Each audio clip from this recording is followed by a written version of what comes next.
సెలవులు ముగించుకుని వాళ్ళ జీవితాల గురించి ఆలోచించడం మొదలు పెడతారు. మీ జీవిత భాగస్వామి తమ శాశ్వత జీవితం ఎలా గడపాలని చెప్పి ఇంకా ఆలోచిస్తారు. పండగలు, సినిమాలు, క్రికెట్ మ్యాచ్లు అన్ని ఎప్పటిలాగా వచ్చి వెళ్ళిపోతా ఉంటాయండి. పువ్వులు మళ్ళీ వికసిస్తాయండి. కాలాలు మారుతా ఉంటాయండి. జీవితం మెల్లగా పాత రూపంలోకి వెళ్ళిపోతుందండి. ఈ ప్రపంచం మిమ్మల్ని ఆశ్చర్యకరమైన వేగంతో మర్చిపోతుంది. ఒక సంవత్సరం తర్వాత ఎవరో ఒకరు మీరు లేని ఆనవాళ్ళని ఒక ఫోటోలో చూసి క్షణకాలం ఆగిపోతారు. కొన్నేళ్ళ తర్వాత మీకు బాగా దగ్గర ఉన్న వాళ్ళు కూడా మిమ్మల్ని తక్కువగా గుర్తు పెట్టుకుంటారండి. ఆఖరికి మీ పేరు ఎవరో పలకని రోజు కూడా వస్తుంది.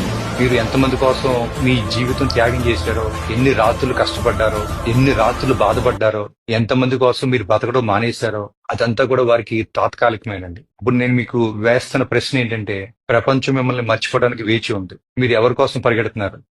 మీరు ఎవరి కోసం ఆందోళన చెందుతున్నారు? మీ జీవితం మీది. దాన్ని ఇతరుల అభిప్రాయాలు